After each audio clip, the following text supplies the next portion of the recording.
Hi, my name is Matthew Steckling and welcome back to CPSB-TV. This week I'm joined by head Sulphur football coach Coach Towery. Thanks for joining us. Thanks for having me again today. Last week we played Sam Houston and ended up with a tough loss. How are we going to use that game to improve in the future? Well, you know, we got up 27-13 midway through the third quarter. I thought we were playing well on both sides of the ball, and then we made some mistakes. Turned over a ball on a punt, fumbled a ball on an offensive play, gave them two short possessions right there where they could score, and then wasn't able after that to move the ball down the field. Dropped a few passes in some crucial situations where if we make those plays, we get a chance to change the down and distance and change the field position and work in there into the field and possibly put another score on the board to get us up again. I thought our kids played really well. There was a lot of good things. We had a defensive turnover for a score from Corey Hyatt.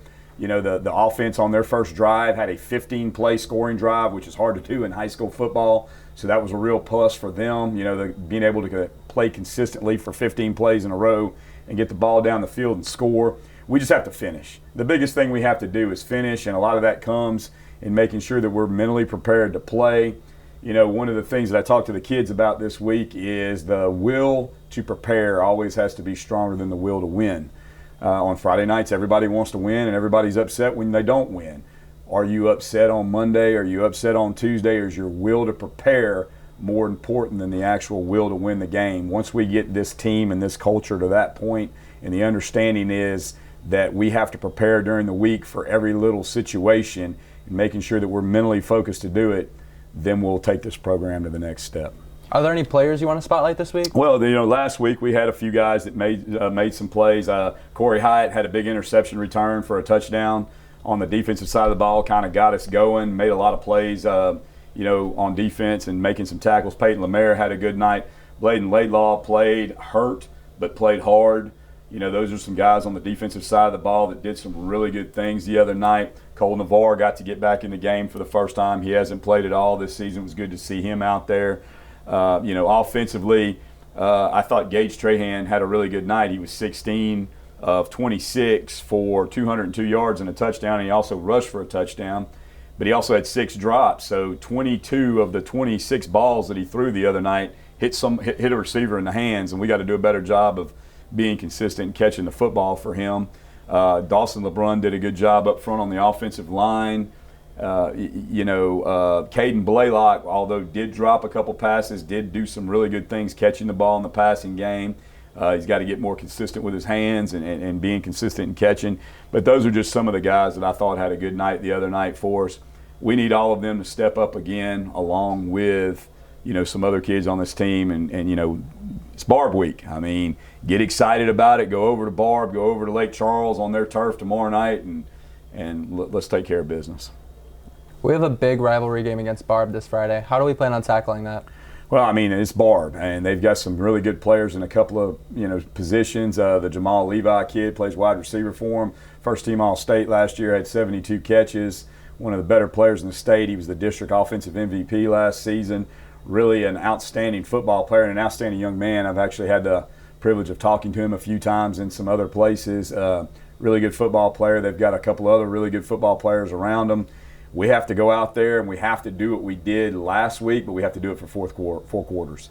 We have to make sure that we execute for 4 quarters on offense, take care of the football. We can't turn it over. Can't turn it over on special teams. And then we've got to keep a couple of their playmakers like Jamal Levi and a few other guys they have at bay.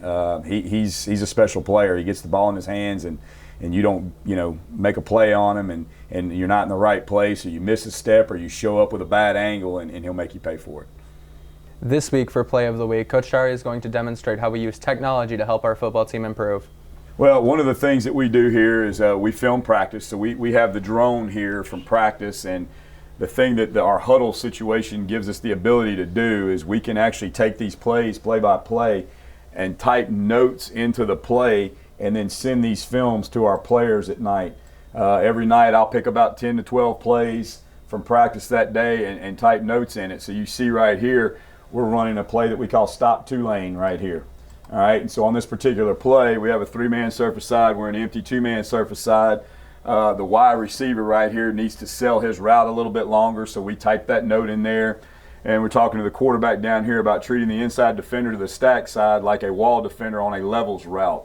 That's the guy in the circle right there, okay? And so we put these notes in here and we send these to them, and it just gives them extra resources to be able to, look at the plays and study them and try to get a little bit more functional with it and what their understanding of the play is. Here's another example right here. This is slide left hack, and we call this cab up. Okay, so this would be 61 cab up. So we motion over to there. Okay, first note right here, Z receiver, be aware of the backside safety. More vertical out of his up stem, and you'll see that come when the player. So he's cluing in on the backside safety area, which this safety's coming over. That corner ends up becoming the backside safety because of the motion.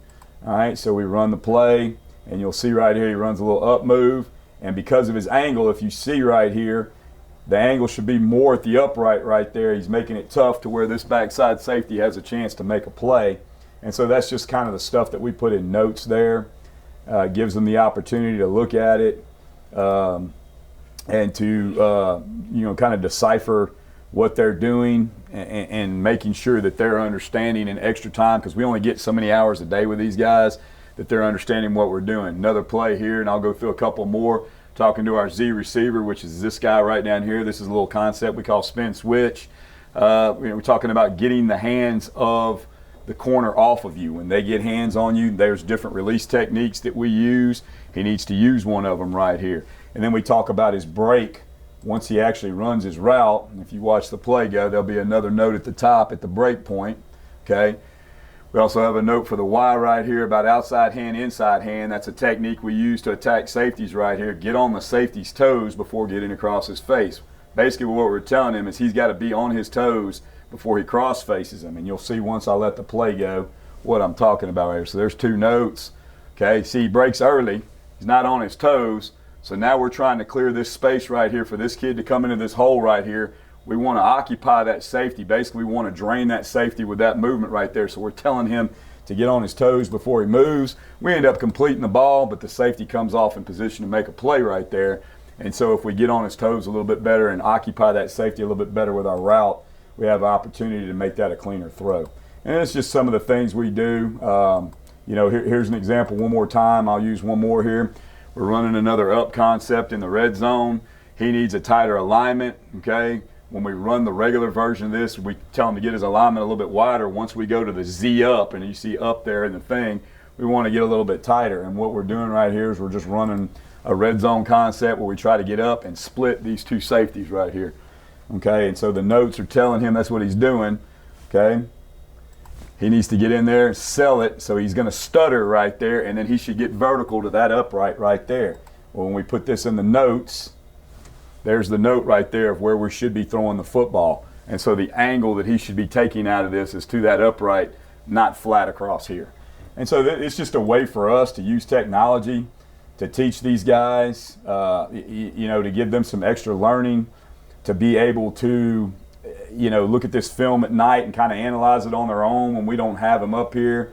One more example here, we're in a tight formation. We're going to run a little, what we call a mesh concept, okay? Quarterback's note is alert. What we tell him right there is he's alerting that route. That means it's either got to be there pre-snap or not there pre-snap, and we're telling him beware of the backside safety, okay? If the alert's not, is a no, then we're going to what we call the swag route to the low mesh. So there's his progression right there on his notes, how he's reading this, okay? And that's just one of the things we do. Then if you look, one more note here, okay? You go back and hit that again right there, and I'm going to stop it right at the right time. Okay, so now there's a note here for the H. H, skinny, aim for the near upright. There, a fat break equals a collision with the backside safety. So his break should be on that angle right there. So we have the ability to put those notes in there so these kids can look at their angles and see the fat break. Now the safety's coming over and making a play on him. Whereas if you break skinny here, the safety can't get there. So that's just something we do technology-wise to help these kids learn. We use it on defense, offense. We use it on special teams. It takes a little time every night. Like I said, I'll pick about 10 or 12 plays off the practice film. The drone view is obviously really good, and I can put this stuff in there, and then we have the ability to send this to the select kids that we want them to see it. They get an email notification they can go on their Huddle app, they can pull up the film and watch it. So I think it's a really neat deal. It's just how far technology's come in this day and age to be able to teach and coach, and kids all learn different, and so we have to find different ways to make sure that we're trying to get the message through to them. Well, that's all the time that we have for this week. Thanks for joining us. Thanks for having me.